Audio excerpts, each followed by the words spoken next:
I will call to order the meeting for Wednesday, August 13th. May I have roll call, please? Mayor Allen, Present. Mayor Pro Tem Clayton, Present. Commissioner Kaler, Commissioner Crowley, Present.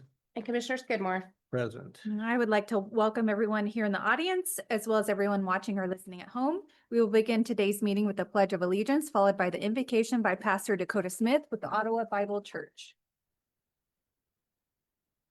I pledge allegiance to the flag of the United States of America and to the republic for which it stands, one nation, under God, indivisible, with liberty and justice for all. And we might toss to Commissioner Skidmore if We can if do that. that's possible. Pastor in here. Okay.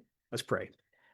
Father in heaven, we give you thanks for this gathering. Thank you for this beautiful room you've provided for us in so many ways. We just give you thanks for your blessings. We just love the weather we've had, the rain that we've had to replenish the soil, and Lord, that way you provide for us each and every day. And now, Lord, as we go over this agenda and as we go over the topics here we have to discuss, we ask for your divine direction and guidance through our discussion. We just give you thanks in Christ's name. Amen. Thank you, Commissioner Skidmore. We'll move on to public comments. Do we have any registered? We have one registered, George Ogle. Okay. Subject to the above restrictions, persons who wish to address the city commission regarding items on the agenda may do so as that agenda item is called. Persons who wish to address the city commission regarding items not on the agenda and that are under the jurisdiction of the city commission may do so at this time when called upon by the mayor. Comments on personnel matters and matters pending in court or with other outside tribunals are not permitted. Speakers are limited to 3 minutes. Any presentation is for information purposes only. The governing body will take comments under advisement. And Mr. Ogle, if you'd come up. George Ogle, 1305 South Ottawa, Kansas. The last time I was complaining about the 6 weeks that the city cost, but that was a very small part of the problem. Overall, the problem is I put the first submittal in April 3rd, the second submittal in May 7th. We shouldn't have ever been doing the 6 weeks.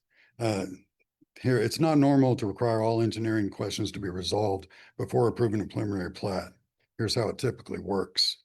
Preliminary plat stage, the focus is on general layout, lot arrangement, street design, easements, utilities, drainage concepts, not final engineering.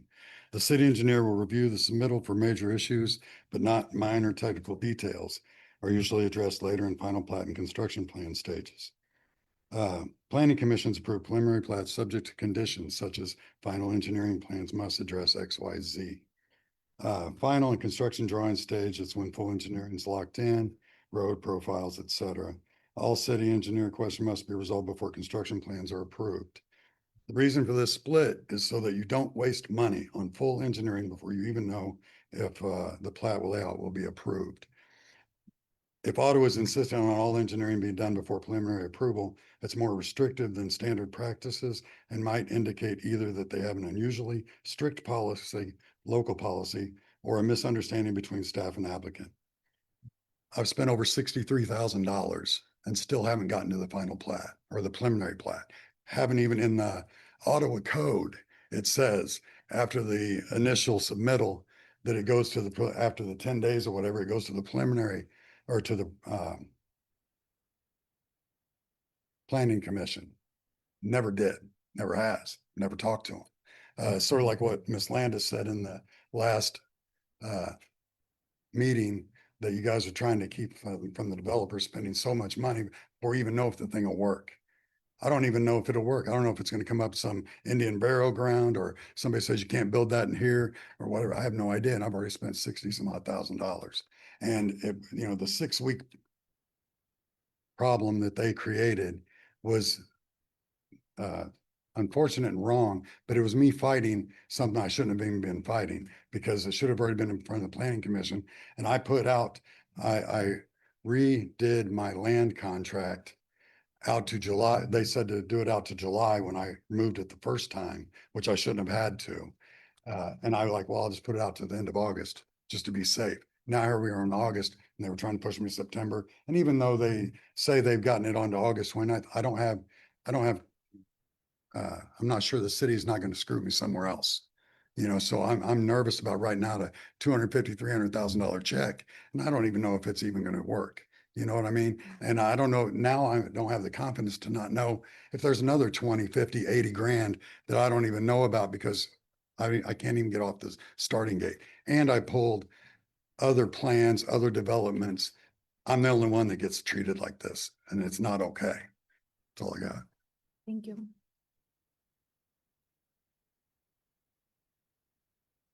We will go on to appointments, proclamations, recognitions, nominations, of public hearings. There's nothing under that. We'll move on to the consent agenda, which includes minutes from the August 6th, 2025 regular meeting and the agenda approval. Do we have a motion? Do we have a second? I'll second. All in favor, say aye. Aye. All opposed? Motion carries. At this time, I'd like to give commissioners a chance to declare any conflict or communication they've had that might influence their ability to consider today's issues impartially. Seeing none, we will move on. We'll skip unfinished business with nothing under that. We'll move on to new business. We'll start with item 11A. Franklin County Emergency Communication Center budget presentation. FCECC Director will present the 2026 proposed budget for the Franklin County Emergency Communication Center, for which the City of Ottawa participates financially through an interlocal cooperation agreement. And we have FCEC Director Sarah Pepley here. Mayor, before she begins our discussion, I had added into the PowerPoint, but did not tell her that there's a brief slide just showing you what we discussed during the budget process. And as a brief reminder, the city's portion of the budget that you're about to hear about was brought to you and discussed with you during our budget process. It's included as part of our general fund. Under an interlocal agreement, the city pays 50% of the personnel and related costs for the Emergency Communication Center. And at that time, they weren't available to bring or to sit down and have a discussion with you about the details of that budget. And so we're bringing that conversation back to you at this time. And with that, I will let either one of you have a conversation. Thank you. Thank you.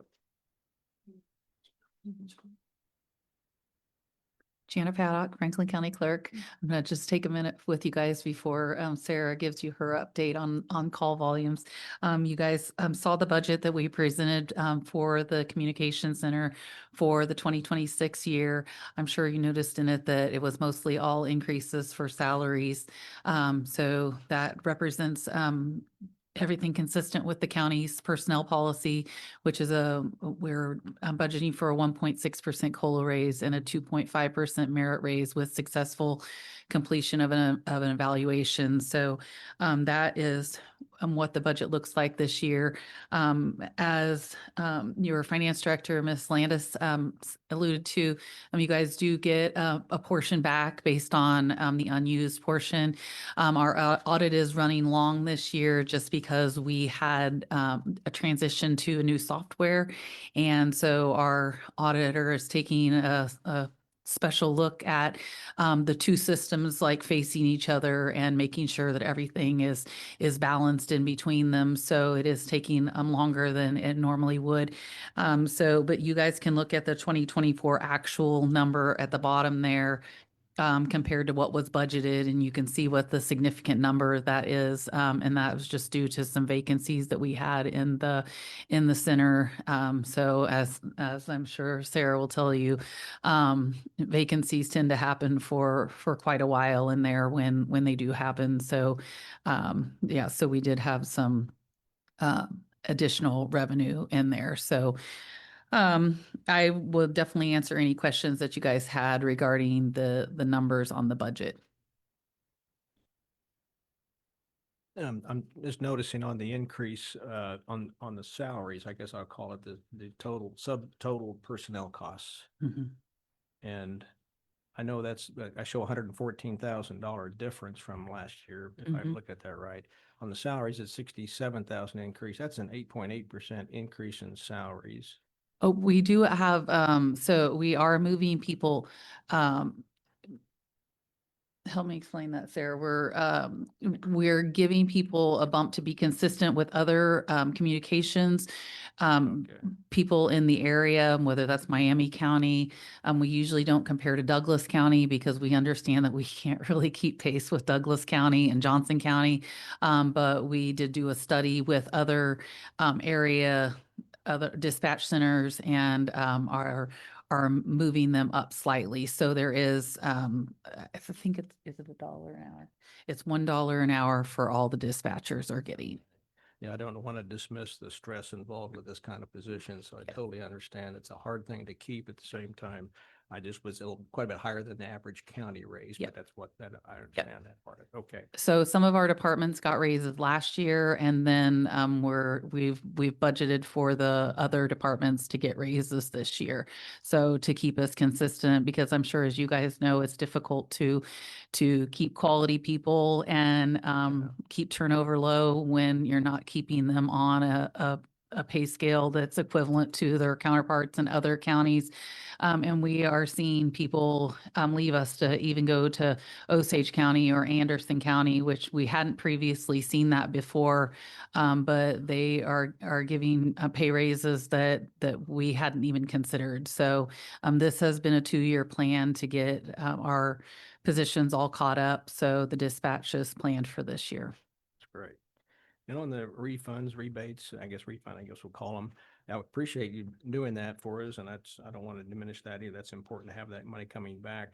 But I'm kind of curious why we haven't had any in the previous 10 years prior to 2023. Was there just, we didn't consider it, or it wasn't part of the It picture? hadn't been considered, and we had a discussion among our leadership groups and decided that that was fair and equitable to both parties. And so that's something that we started doing 2 years ago. So you will be seeing, by the looks of it, a significant rebate this year. And I had hoped to be able to share that with you today, but our auditor said he just didn't feel comfortable giving me that number this morning. So yeah, I've been waiting for several weeks now, trying to get that for you guys. So But there is a number there. there is, and Okay. like I said, I do feel it's fairly significant. So I will get that to Melanie Landis as soon as I possibly can. Thank you, Janet. Do we have any other questions? Janet, do you know what's Wellsville's contribution? How much? The last 2 years, Belleville's contribution has been 50,000. And then it will go up next year to be consistent with 7% of the population. Thank you. Said it 7%. How's that figure? 7% of It's based on population, so they're at 7% of the population of the total county, so they'll pay 7% of this budget. of the amount here, the total Yes. what we're looking at here, 1.3 million. Okay. Okay, thanks. I just wanted to give you guys, I'm Sarah Pepley, the director for the communication centers. I just wanted to give you stats for last year. And overall for 2024, we took 49,000 calls for services or calls that we input into our CAD system and send out to all of our partner agencies. I broke it down into law enforcement, EMS, fire, and communications. So law enforcement itself had 41,000 calls. EMS had 4,000 calls. Ottawa, well, all the fire departments and emergency management had 4,000 calls, and communications center took 213 calls. For the communications center, those 213 calls will consist of training because our CAD does not have a training side. So any training I do with new hires, it unfortunately goes out live. So that's part of that calculation. And then we also do like repossessions and notaries for our law enforcement. So that also accounts for the stats for the communication centers. For calls answered, we took 9,000 emergency calls. Those are 911 calls. And we took 45,000 admin calls and 157 text to 911 calls. We have been seeing an increase on our text to 911 calls from people out in the public who don't feel that they can text. There's also some alarm or don't feel that they can call. There are also some alarm companies that will send us alarm calls via text, and then we send out the appropriate response to those calls. For radio talk, Our communications center itself spent 375 hours on the radio talking to all of our partner agencies. Our average talk time is 3.5 seconds, and the longest communication that we've had was 30 seconds on the radio. So there is a lot going on in the center. We staff 2 people at all times per shift. If I am fully staffed, I have 3 people on, but I'm too short at the time. I have 1 supervisor, 1 dispatch manager, and I have 7 dispatcher 2s currently at the moment, with 2 positions being open. We are an ACE accredited center for EMD calls, and we're currently in the process of renewing our ACE for this year. It'll be done at the end of the year. Our staff have to meet 24 to 50 hours of training throughout a 2-year period. And we do that both in-house and sending people out to various conferences. We're all CPR certified as part of that ACE process. For the ACE process, we also queue medical calls, and everyone has to meet a certain standard or within that time frame for all their calls. And if they don't, we do coaching with them if we see a significant area throughout the center that needs to be coached on for, let's say, chest pains, and they're not given aspirin, and it's required that we give aspirin to the patient prior to EMS arrival. So if we see a trend like that that is happening, we do coaching on that and training. We also have a peer support team to assist with our staffing issues. Mental health is a big thing for everyone nowadays. And anytime that we have a tough call, we get someone in there to offer assistance if they need it. We check up on them throughout the shift, or even a few days later if they need to talk to someone right away, and if we need to get them off the floor, we do that. We also have a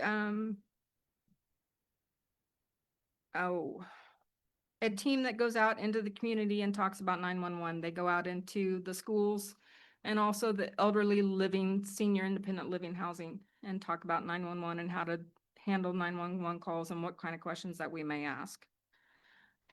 We do have text to 911, and we also utilize What 3 Words. What 3 Words is an application that you can put on your phone, and it will give you it's a 3-meter square anywhere in the world. And in that unique 3-meter square, there's 3 words associated with that. And you can provide that to the dispatcher, or we can send you a link and you accept the link, and it can tell us where you are. If you are traveling and you don't know where you are, your phone doesn't give us that information when you call in on 911. Any questions for me? I'm trying to understand too, that the difference between emergent calls and non-emergent. Can we go back 1 slide there? It's just the phone line that it comes in on. So it's my 911 lines. I have 6 911 lines. Okay, and those are emergent calls that come in Yes. that line, Yes. and the others are administrative calls? Yes. And they come in on like 242, 1700 or 3800 lines. Okay, because I'm looking, I mean, when I see the total calls of service, I think of like calling, 41,000 calls for the sheriff and Ottawa Police in Wellsville. I was thinking those would be emergent calls, but they're not necessarily, huh? No, they are not. Ah, interesting, okay. And so 9,913, I just thought that seemed like last year we had a higher number than that, but maybe we combined the emergent and non-emergent. No, last year we had 11,000 911 calls and like 52,000, I want to say, 58,000 administrative calls last year. So we are down. Wow, any reason for that? I'm curious, just, it's good. I mean, it's less busy for you guys, but It is a little bit less busy for us, but I can't make the public call in. No, but I'm just curious why. I mean, I know some people call, how long do I defrost my turkey kind of thing. I think that's ridiculous. People call for that purpose, but okay. What a difference there, you're right. Sarah, do you guys, with like the text to 911, do you guys have anything that you kind of work with OU, not you specifically, but maybe through like the sheriff's department, even working with OU, the high schools, middle schools, to kind of educate people on the ability to utilize text to 911?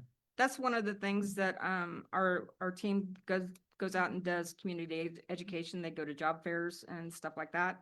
And they do go out into the schools and do that with the younger kids, not so much the older kids, but I don't know.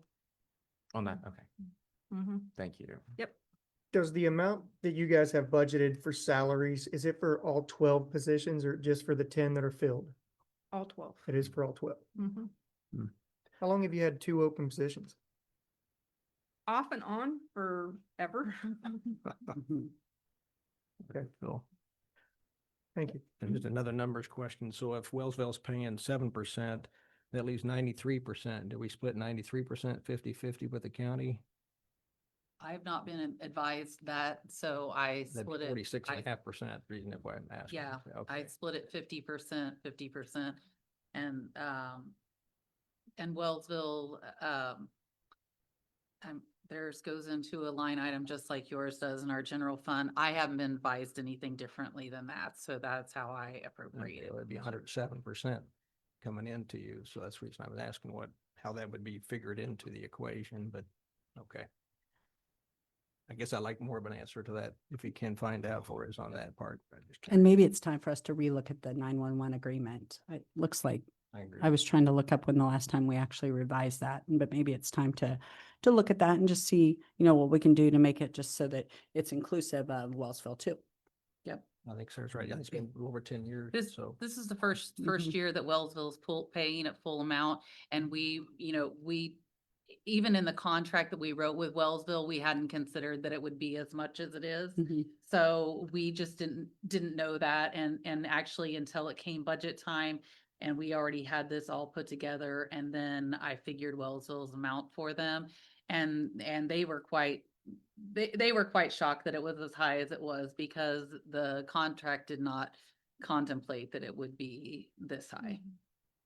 So, but as you guys have heard, like the mental health considerations, it requires us to pay them more, and I'm sure as you guys do in your budget, we wish that we could always bring those numbers down, but it's very difficult. So Sarah's very frugal with all the other things that she's given, and I think while it's not a be all end all or a Band-Aid to fix everything, giving you guys a portion back of what is unused, I think is a good step. So I think reconsidering the contract could possibly be an answer. And on the Kansas Highway Patrol, what's an example of that? That's part of the 41,000 calls for service. So I haven't seen that on this report in the past. That's new. So that's more information. That's good. What's an example of a Kansas Highway Patrol?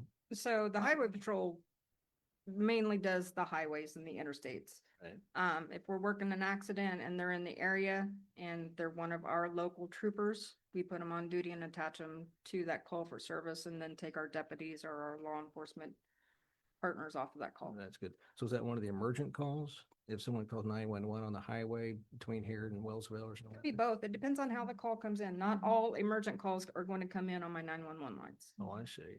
They roll over to those other numbers if there's busy Yes. or, okay. And so I got it. And how many 911 lines do we have? I have 6. 6. Okay. Suppose with all the prevalence of cell phones on the highway, you may get 10 calls for one accident. Was that?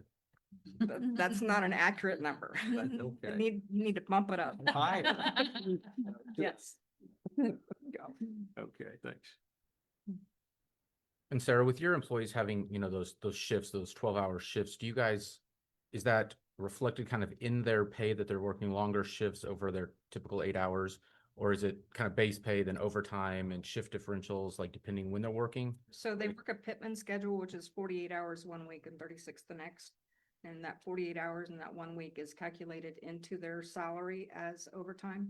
So they get 16 hours a month in overtime. Okay. That's scheduled. Yep. And that's figured into, is that figured into overtime line, or is that in the base salary line, since it's kind of essentially part of their schedule? We try to put it in the overtime. In the overtime line, Yeah, okay. We try to put it in. Thank you. Any other questions? Okay, thank you very much. Thank you. We will go on to item 11B. Resolution authorizing the sale, conveyance, and release of release of leases for the Premier Auto Project Phase 1 Industrial Revenue Bonds. This proposed resolution is the final action in closing the Phase 1 industrial revenue bonds for the Premier Auto Project, and we have Director Landis.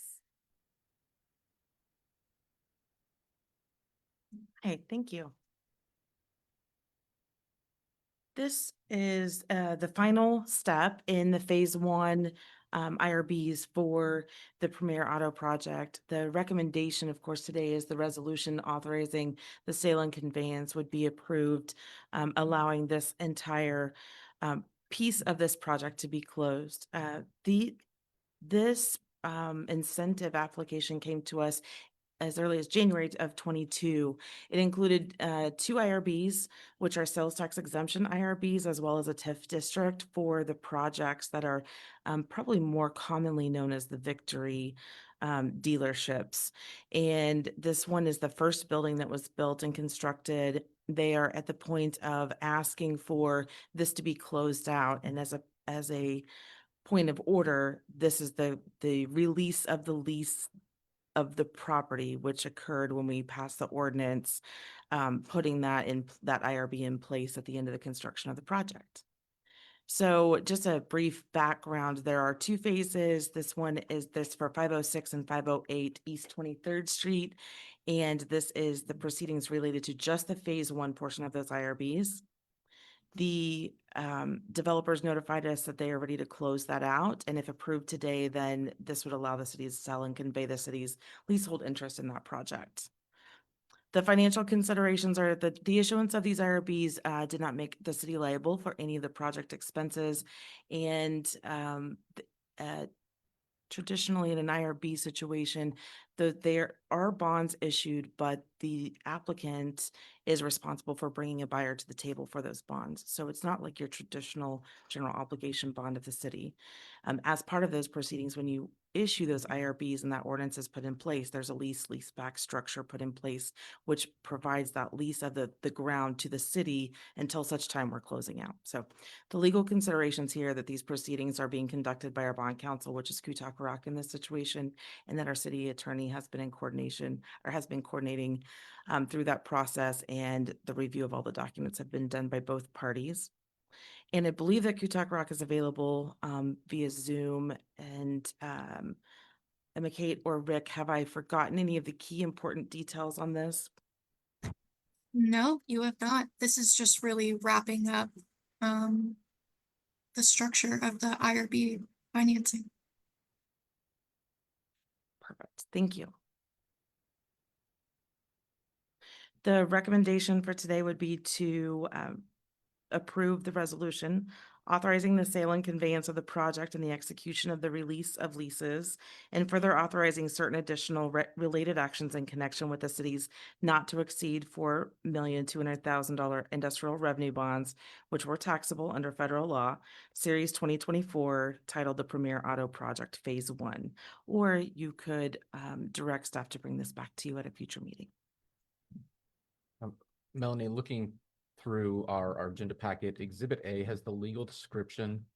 It has Lot 1, Victory Plaza, subdivision of land in the city of Ottawa, Johnson County, Kansas. That's an error. So We will correct that. Thank you. yeah. Any other questions on this?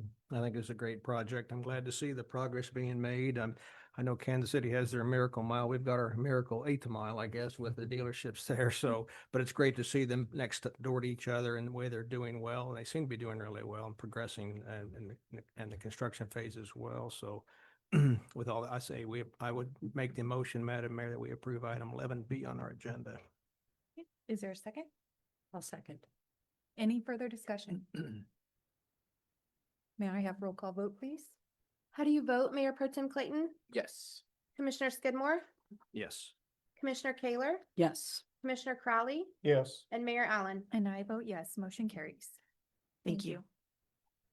We'll move on to item 11C.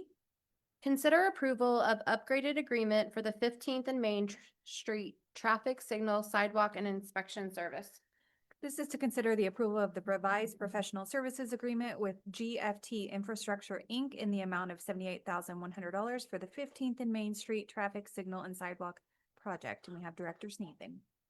Good afternoon, Mayor, Commissioners. Thanks for having me this afternoon. This is kind of a joint project. I think it was with Director Welsh and I kind of talking things over after our last meeting on May 14th. I think he's got such a small financial piece of this project as opposed to the electric side, so I get to present it for you.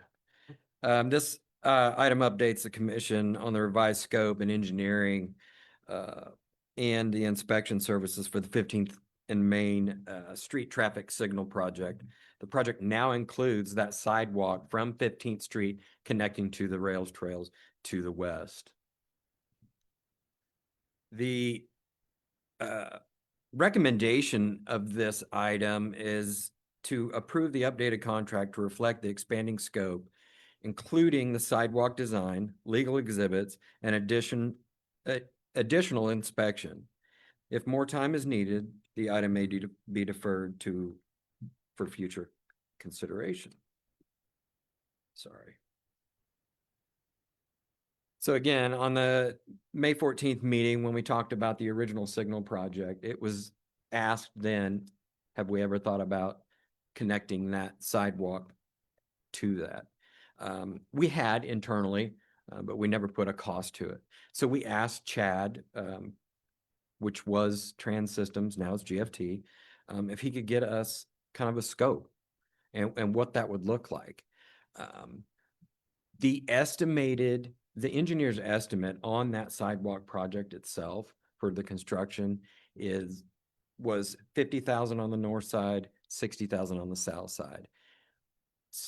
Myself, Mr. Welsh, and staff went out to the site, walked the site, and realized that the north side of 15th Street would probably be our best route. With that, the revised proposal includes the expanded deliverables needed to fully support the sidewalk addition. GFT's updated fee reflects the necessary staff time, documents, and field inspection support through construction.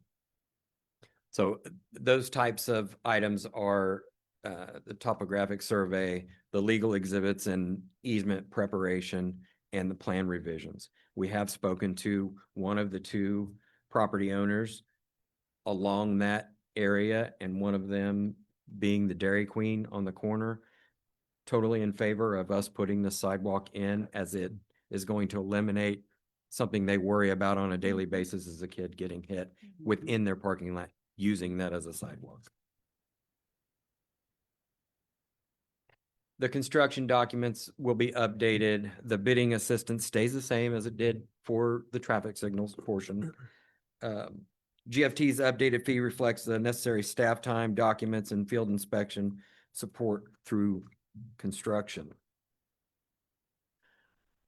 The total fee for these engineering services is $78,100.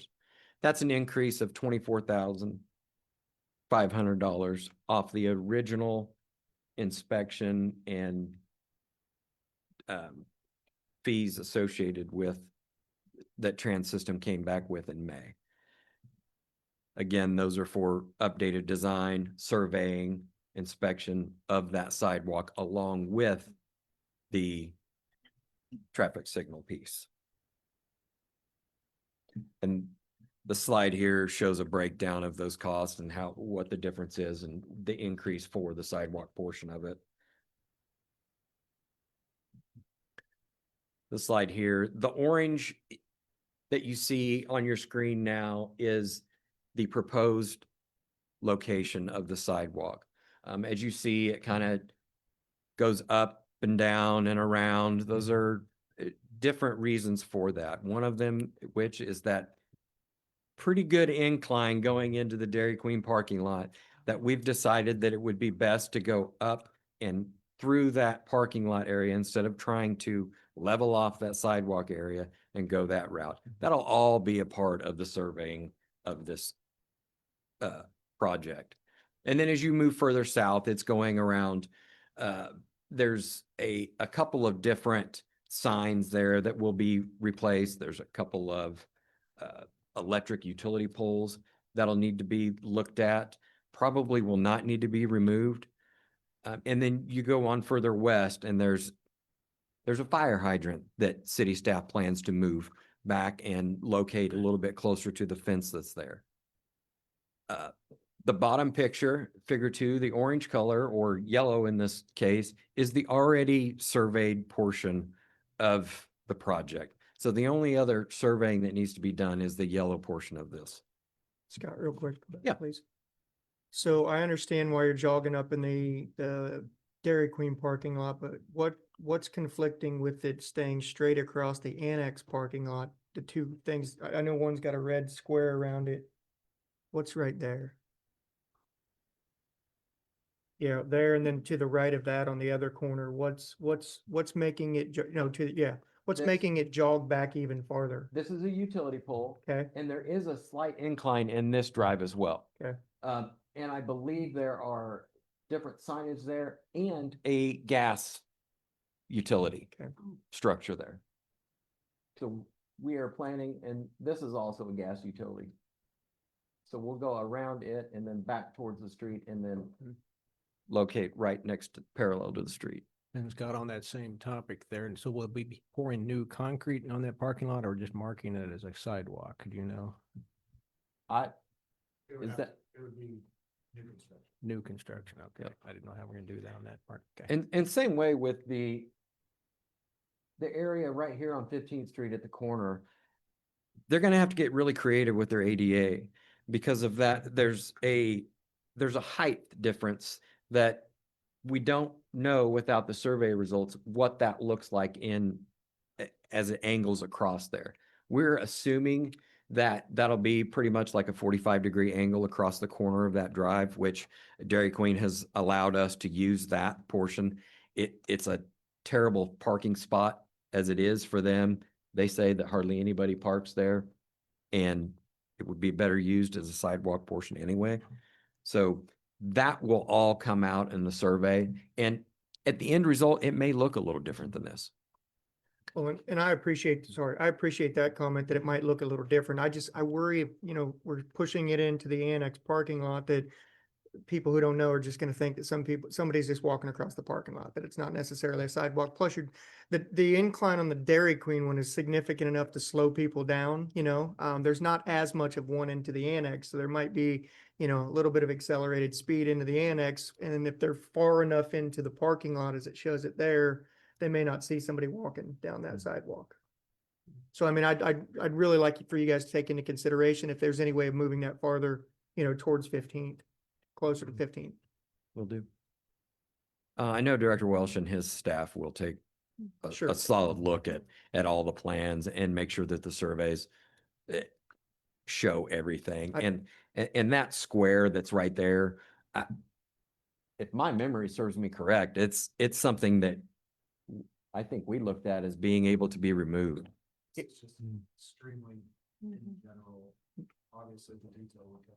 Well, I mean, easy to say, I understand a gas line being an inhibitor for sure, but I'd rather move a pole than, have put a kid in the way of, somebody coming into that parking lot. So, 100%. thank you. And you may be able to answer, but probably Director Welsh, do you know how wide we're planning the sidewalk? The sidewalk next to the curb, I Mhm. believe in our code has to be 6 foot. Yeah. Therefore, the connecting piece there along the trail, it's going to match that existing as it ventures off. The end result may still be 6 foot, but I imagine that they're going to match that width of the existing sidewalk that's heading west off that trail. Okay. Would that be accurate? Yeah, so anything that's gonna be immediately adjacent to the curb will be 6 foot. Okay. And then probably standard 5 foot. Of that, okay, thank you. And our strategic alignment with this project is pretty much the same as it was for the light signal project, other than the fact that it enhances pedestrian safety at major intersections, which is a very important aspect of it, which Commissioner Crowley brought up. We don't want our kids walking across a parking lot that is potentially dangerous. When we were out there reviewing the site and walking the site, there was actually a group of high school students that walked from, I'm assuming, the high school down 15th Street and over to Walgreens. And they basically showed us the route that we really needed to go at. And it turns out that that's the same route that we were kind of considering, but we got to see it and visually look at kind of the things they walk around or how close they get to the street. They weren't close to the street at all. Yeah, if you go any Friday after early release and watch by Dairy Queen, yeah, you'll see the exact route they take. So the total cost of the revised agreement is $78,100, which reflects the full scope of services. The first portion, the 53.6, comes from the electric CIP fund as a part of the 2025 to 2029 capital improvement plan under project ELEC 24-001. The remaining $24,500 will be paid from the capital projects sidewalk fund, which currently has a healthy available balance of just under $100,000. This funding structure supports both the signal and sidewalk components and does so without requiring any new budget amendment. The legal considerations of this, the project remains fully funded within the electric fund and capital improvement program. No budget amendment is required to support this update. The agreement reflects the merger and legal name change of the consultant from Trans Systems to GFT. As always, legal counsel will review the final version before execution to ensure all terms are current and enforceable. And with that, I stand for any questions, but the action before you is to approve or defer. So I just want to make sure I understand the total cost of the sidewalk we've been talking about, $78,000, right? The total cost of the sidewalk design, surveying, and inspection is $24,500. The Extra. construction has not been determined yet, but an engineer's estimate is $50,000. And is that pretty typical on, per linear foot of typical sidewalks we've been doing here in town? I know this is a little more complicated because of the intricacies of the, okay. Yeah. And those parking lots we're going across, are those asphalt now or are they concrete? Do we know? I don't know. Queen's concrete. I believe that we would be able to go to the north side of that piece of concrete and then same way the apron coming. Okay, to me, I don't know anything about this, but to me, to dig out concrete, to put in new concrete doesn't make sense. But I guess if it's with certain requirements we have to do, I would understand that. Does that make sense, or is that confusing to you or me? Am I No. just the only one? No, I totally understand that, and we'll see what I don't know if that, the results of the surveying and everything like that shows. In regards to that, but more Okay. specifically, you gotta make sure that everything's accessible. and that's where we, That's probably. ADAs, that makes sense. Yeah, thank you. Director Landis, could you, I know we have our sidewalk CIP fund, and then we've had previously we've had like the sidewalk assistance program, for lack of a better term, for 50,000. Remind me again, did we roll that into CIP, or is that still in the annual budget each year, that those two programs? Great question. We moved that out of the general fund, out of the special streets or special highway fund to this capital improvement sidewalk fund a couple of years ago, so that it was being tracked in one place and that those funds would continue to roll over. So whatever's unused, that we've transferred money specifically for sidewalks for continues to remain in that fund. Thank you. Any other questions? I know the 24,000 seems like a good chunk for, in addition, to that for engineering, but also knowing how much safer the kids will be trying to cross that area is, and adults too. I mean, there are adults who try to walk that area, and it's not great, and especially families with young children. So I definitely appreciate the consideration. Well, and there's a lot of individuals that use the trails that have, you know, are in wheelchairs and things like that, that'll be able to utilize these sidewalks to get over to, you know, Dairy Queen and Walgreens and so on and so forth. So you're right, it's not just the kids. Well, and incorporating it with this traffic signal project, we disrupt the intersection once. Instead of 2 or 3 years down the road, if we so choose, it's one time that we're disrupting the intersection, and we don't get into buried infrastructure later on trying to make this work when it's all right there. It's all opened up. We'll be good to go with that whole intersection. Do you know, kind of looking at the parcels, are we gonna have to potentially purchase any additional parcel from them to get to that 6 feet, or what's the easement? We will be requesting easements. Okay. For both Okay. properties. Yep. And all that is included in this Okay. lease fee. So they take care of all of that portion of it. Thank you. How would we like to proceed? I'll make the motion, Madam Mayor, to approve item 11C as listed on the agenda. I'll second it. Any further discussion? May I have roll call vote, please? How do you vote, Commissioner Crowley? Yes. Mayor Pro Tem Clayton? Yes. Commissioner Skidmore? Yes. Commissioner Taylor? Yes. And Mayor Allen? And I vote yes. Motion carries. Thank you very much. We'll go on to item 11D. Ottawa Community Survey Summary of Results. This item presents results from the 2025 Community Survey. Over 1,000 anonymous responses were received to help guide the city priorities and future planning. Good afternoon. So obviously I'm here to talk about the community survey results. I want to start by saying all the survey data will be on our website tomorrow. You're going to see a lot of numbers. And so I know people want to see that a little more closely. And if you need extra time as I move through the slides, please just let me know. Before we get too far, do you want to remind everybody who you are? Yeah, sure. Yeah. Misty Etchison, I'm Communications and Outreach. So recommendation is to receive the report on the community survey responses and then determine whether to place the 1-cent sales tax question on the November 4th general election ballot. So obviously you all remember that on July 2nd, the commission authorized staff to distribute a community survey. And then on July 7th, we distributed a 14-question survey. It was launched on our webpage and had a prominent link on the homepage. And then we also did multi-channel outreach where we were mailing postcards to registered voters. We did weekly social media reminders. We also did inserts in utility bills, flyers with QR codes. We went out to 17 community organizations to share those flyers and also leave print surveys.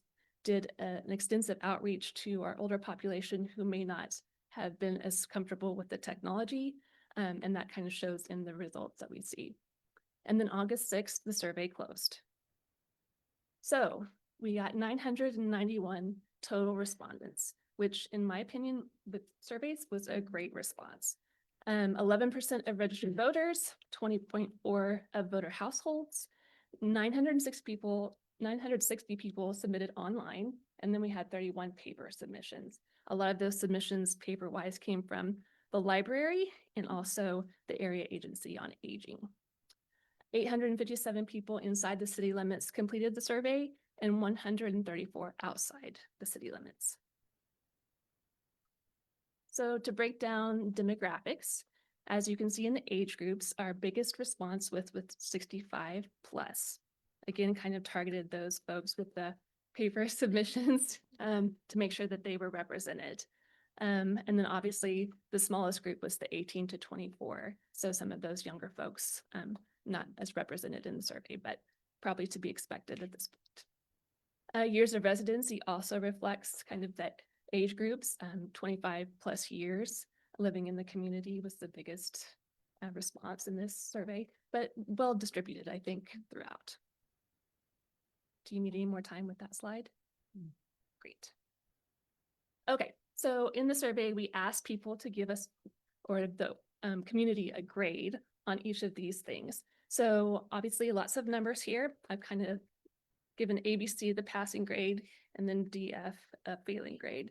And I've highlighted the highest number of responses in each category.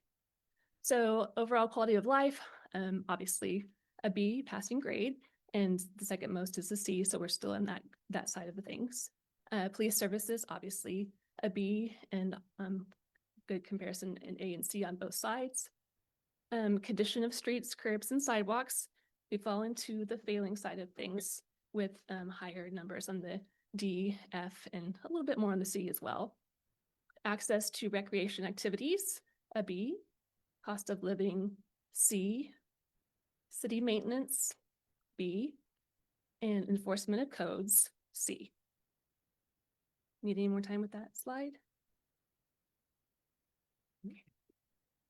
Moving on to community activities. Obviously, this fell pretty high on the passing grade with a B with 400. Utility services, B. And fire and emergency services highest was an A with 413 responses. And then the remaining 4 all fell in the C category. I noticed on the leadership and commission responsiveness, we got more Fs than As. Okay. So respondents are overwhelmingly satisfied with the quality of life, fire and emergency services, police services, community activities, and recreational activities. All of those received 88% or higher in the passing side of things. And then the primary concerns, of course, were the condition of the streets, curbs, and sidewalks, cost of living, and enforcement of city codes, which I think you'll find I've worked in a lot of different communities, and those are kind of traditionally things that people have concerns about. Why Ottawa? Why do people choose to live in Ottawa? Most of the respondents have been either raised in the community or have family in Ottawa that keep them here. Some want small town living conveniences, job opportunities, more affordable than maybe living in Lawrence or the Johnson County area, and proximity to larger communities as well. So we did also ask about people if they've had experiences with city departments, and 598 responses with a 3.69 average response. So these are broken down by number and percentage. And in the survey report, if you want more information on which departments receive what rating, you can see that as well. So the top priority, not surprising, is the repairs to streets and curbs, and then also recreational and quality of life amenities. We then moved on to several questions about the 1 cent sales tax. And I've broken this down so that you can see if this to the side, if it holds property tax down, 76% of people were more likely to support. And so it goes through each of those questions and shows you the difference between the two. So obviously, if used for streets, got the most likely to support. And then if you used for the pool was a little on the lower side of things. Any more time with that slide? And so the last question was support for continuation of the 1 cent sales tax. And so we had 44% definitely yes, and 45% probably yes. So that's a great response to those questions. And then moving on to the financial and legal considerations for this is there's a small cost associated with the publication of a resolution and election notice in accordance with KSA 25105. And then I think I'm turning it over at this point. So, yeah, You know, you had sure. mentioned that this will be available on the website. In terms of kind of how this is available, will it be data essentially that people can use to kind of figure some of their own things as well? Or is it mainly just publishing these graphs and things that we've had in the agenda and then what's in the agenda packet as well? So the survey report will be online, and the slides that I show were just basically easier to read. The same information is in here and broken down a little bit more. Okay. And if anyone has any questions, I'm happy to, if you email communications. I'm happy to answer questions as well. Thank you. Thank you. And I'll also be leaning heavily on Director Landis and City Attorney Finch for kind of the considerations and what our recommendation is as staff for the commission on your consideration. And that's essentially to determine whether or not you would like to place the expiring sales tax that's taking place in July of 2026 on this election ballot for November election. And if so, we need to then have a discussion on the structure and framing of that ballot language. And so what staff would recommend, because we do have a tight timeline, but certainly very manageable, that affords us at least 2, possibly 3 full commission meetings for continued deliberation and discussion of the item. And with that, my recommendation would be, if you choose to do so, to direct staff to present some options for ballot language consideration at our next commission meeting for further discussion, and we can refine that down at that point. With that, I'll defer to City Attorney Finch for further comments, as well as Director Landis. But the long and the short of it is, we are looking at needing to have a resolution adopted if you choose to go forward by our September 3rd meeting. And obviously, so that we could ensure that we have an extra week's breathing room, if we could get it buttoned up and put together and authorized by the 27th, that August 27th, that would be our preference. Because we have 2 publications that we have to do, and then it goes to the county clerk for certification.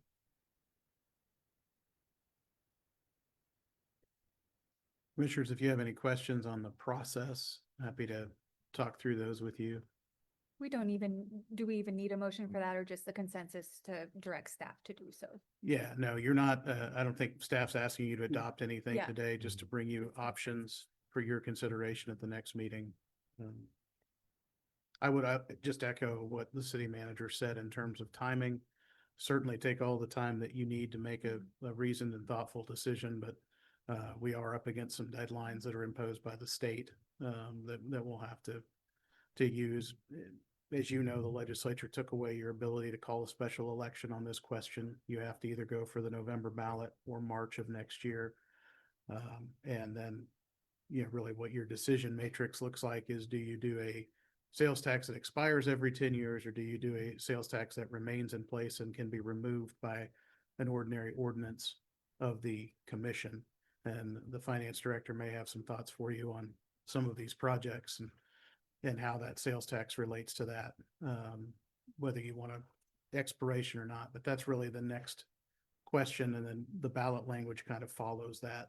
If it's for a general purpose and non-expiring, it's a certain set of words that are set out in the statute. If it's for a specific purpose and expires in 10 years, it's, you set kind of what those priorities are in the language. So next time, if you direct us to bring you back options, we'll bring you back the language from 10 years ago.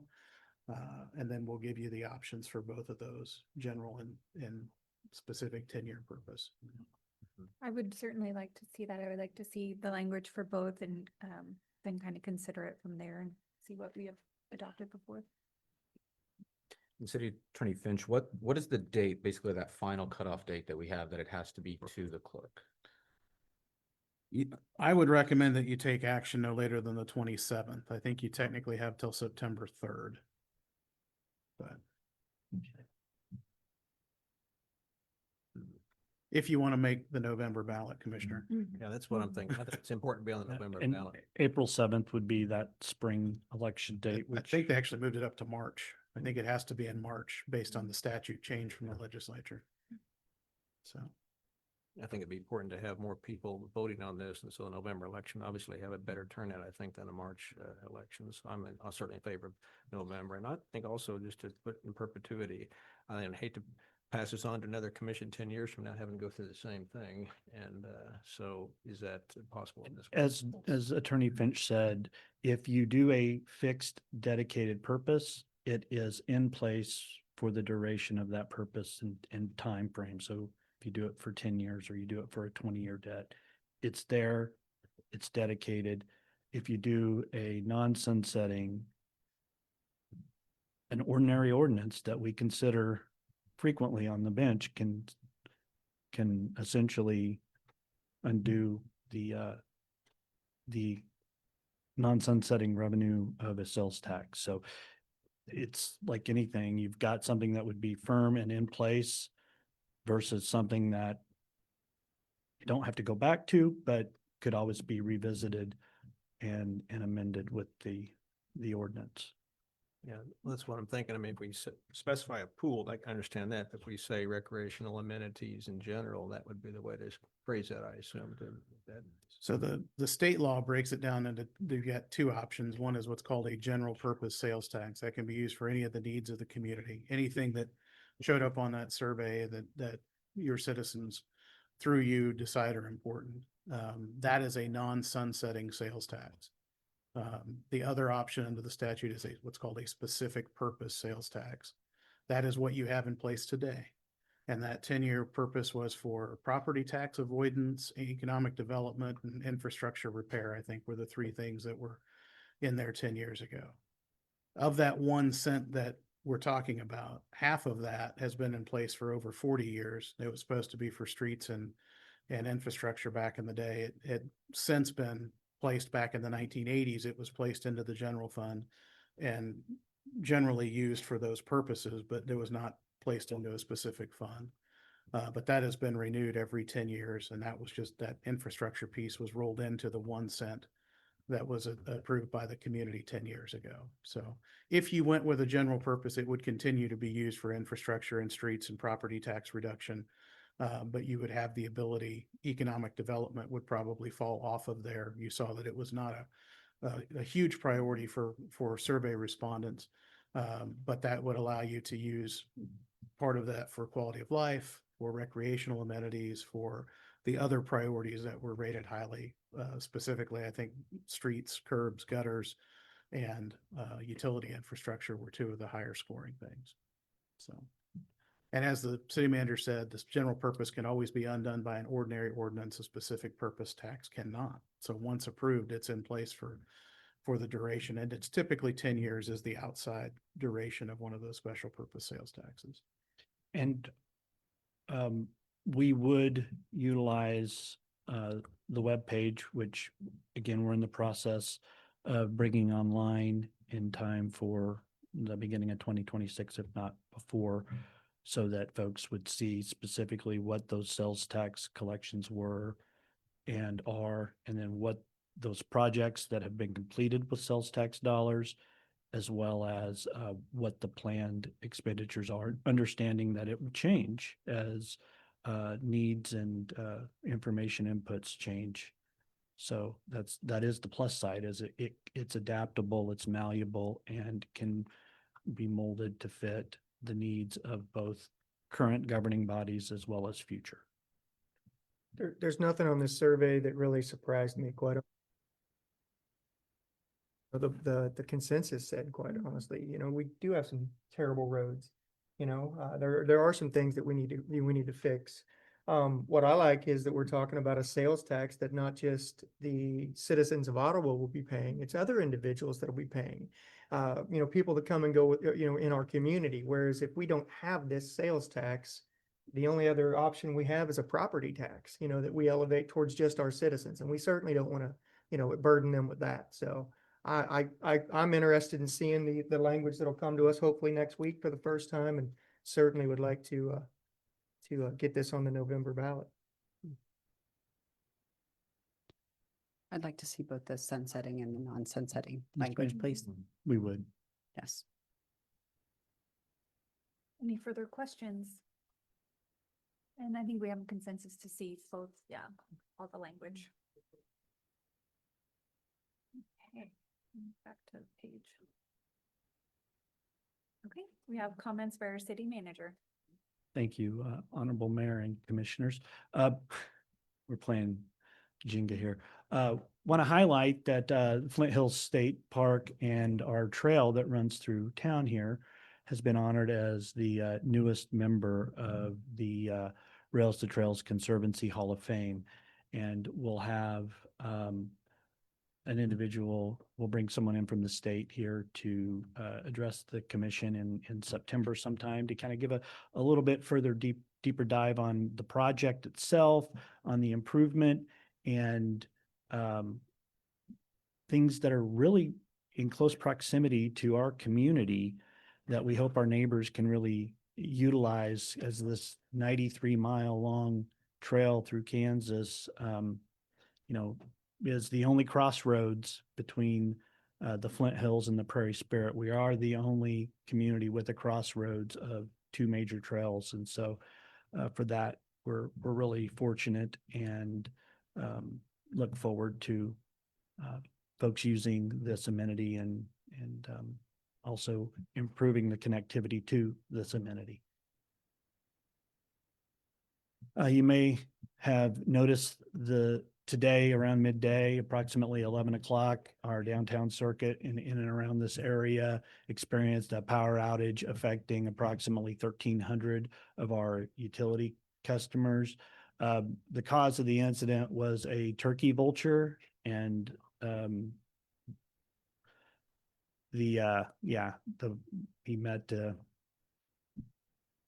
So anyway, unfortunately, that did bring down service to approximately 1,300 people, but we quickly had it restored.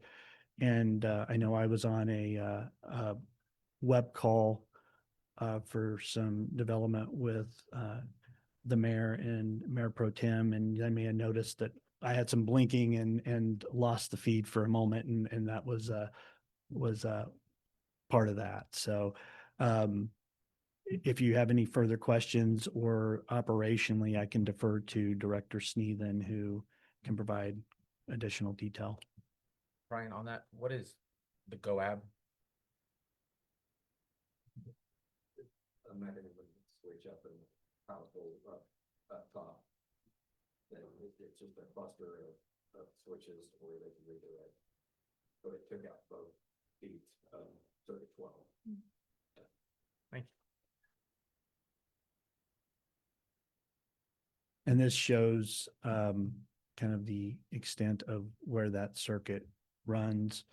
And want to highlight that I know that this is kind of the second recent incident involving our buzzards, and buzzards usually aren't predatory. They're scavengers. And so it was something. Some operational highlights. We want to show that our water plant has been working on the Forest Park pool and began the winterization process following another successful season. Our electric production facility has installed and rebuilt the water pumps and motor for pumping the water through the cooling tower. Our streets department, our division of public works, completed crosswalk painting and storm debris removal. And with the water reclamation facility there is replacing an inline grit filter that helps remove debris entering the facility.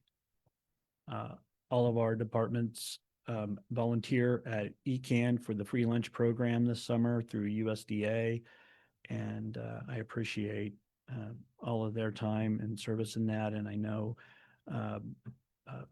Glora coordinates that. And so I appreciate her time in serving the community in this fashion. And it's all done on their own kind of lunch hour. So we're not on the clock when we're doing it. And I think that's shows the service mentality of the folks that are serving Ottawa. Wanted to ask folks to sign up here. Although there's not much time, to get practice rounds in before the first round kicks off on Saturday, the 16th for the first annual Ottawa City Championship, with round 2 on Sunday, the following day. And we invite everyone who is interested in aviation, science, technology, engineering, or just cool machines that happen to fly through the air to come out on August 23rd to Airport Days from 8 to 1 out at the airport. So always a fun time, and we want to commend Lisa and DJ at Public Works and our airport board, who will highlight as well once this is completed, for their planning efforts, as well as that of our local Explorer Post, who puts in dedicated hours to serve as well. And tentative items for upcoming commission meeting: we have our partner agency monthly reports. We have our monthly financial.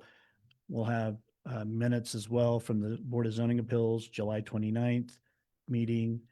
And we'll have second quarter presentations from our community partners. And then we'll have kind of the administrative for the annual UPOC, and which is the Uniform Public Offense Code, and our STO for our standard traffic ordinances that incorporate any legislative changes that the legislature did in this most recent session.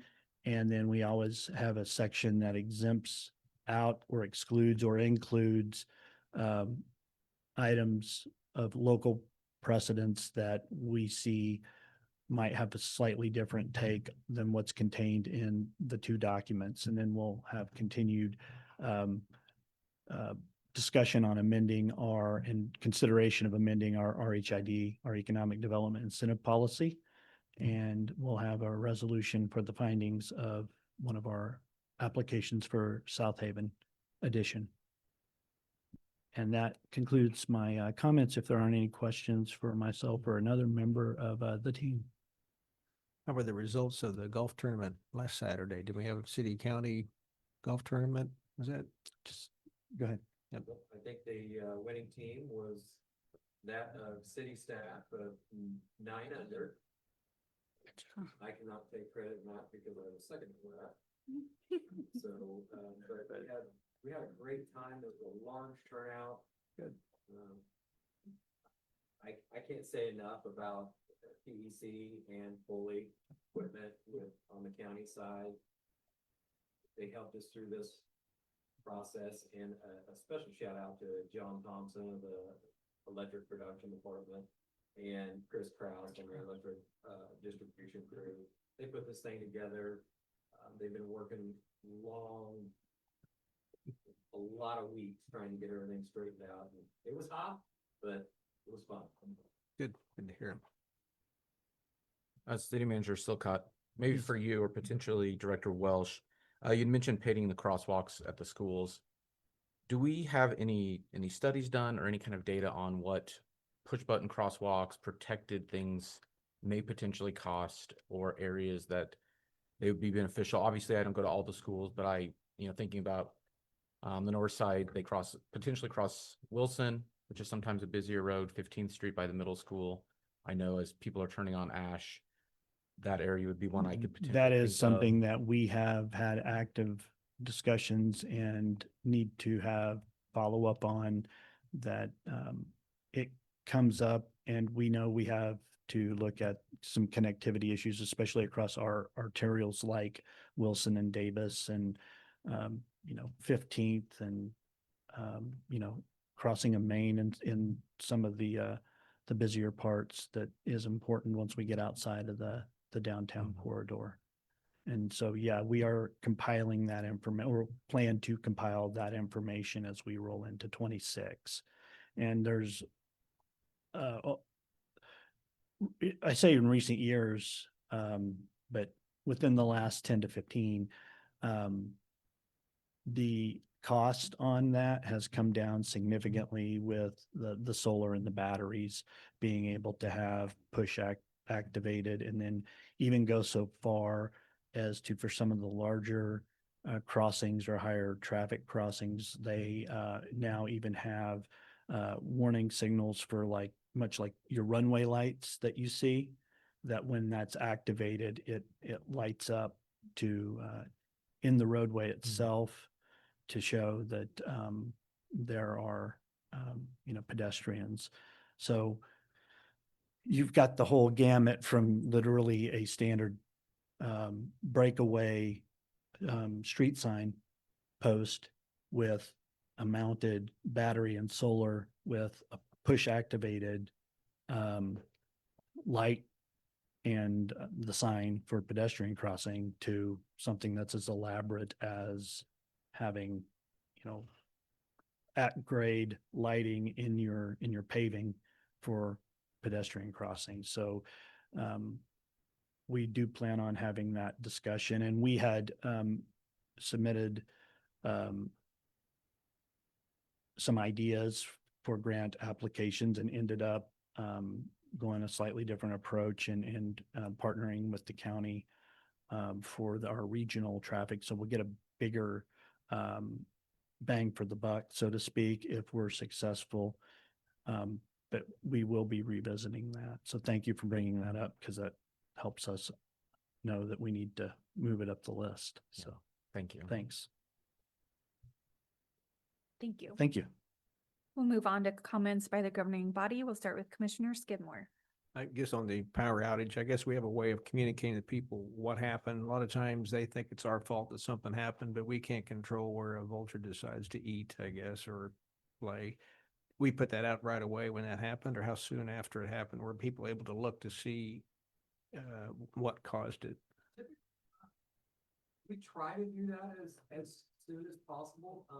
It was within 5 minutes. Staff was on top of it fairly quick, and Okay. it was a 20-minute outage, and that was just mainly because they had to cut everything out and basically route around that and Yeah. get it that way. But more often than not, we're back That's- on before we get notifications out. Oh, okay. It was 20 minutes. I thought it was longer than that, but that's good. And it's short. And that's really all I had. Thank you. Commissioner Crowley? I just want to say what a great new room. One of the things that we've talked about for, quite some time is that we need a new dais so that we could have, eye contact. And I've noticed already that there's been a lot more eye contact, a lot more face-to-face communication. And I think it's gonna do its job. It's gonna get us to be able to communicate more and have a lot more dialogue, a lot more communication about the important things that are happening in our community. So great job to the folks that produced this. This would have just been about 4 inches lower. That'd be great. But, all in all, great job. Commissioner Kaler? Yeah, I think this is a great room. I snuck in here last week and brought former Commissioner Hum in here to show her how it was coming along, because I think it's important to honor those that have come before us and sat in these seats. And I would like to see us, welcome back our former commissioners to see the new room at some kind of event, because I do think it needs to be celebrated, that those have come before us. But yes, lovely. Mayor Pro Tem Clayton? I'll just simply welcome all the kids back to school, and let all the parents know that we're praying for them, and the teachers specifically, because back to school meet the teacher was a little crazy. And I can imagine if I was overwhelmed, I'm wondering how those kindergarten teachers are with 20-some kids running around. So just that we're back to the school year, and obviously kids crossing the street, try to look both ways, cars driving around the schools, look out for kids running or figuring out their path to the school. Yeah, I just want to echo that this is a beautiful room indeed, and emphasize that this was it fully funded by ARPA funds? Is that correct? So the whole project was covered by ARPA funds. So that was awesome. So no cost to our citizens with that. So So a very small percent here, I guess, with 50 states helping pay for it. So yeah, 160 yeah, million. we pay it Yeah. divided by the United States. Yes, Very exactly. right. We'll go to our announcements. On August 20th, we have a city commission meeting at 10 a.m. here at City Hall. August 26th is OU Fusion at 6 p.m. at Legacy Square. August 27th, we have city commission meeting at 4 PM at City Hall, and September 3rd, city commission meeting at 7 PM at City Hall. Seeing no other business before us, I will adjourn.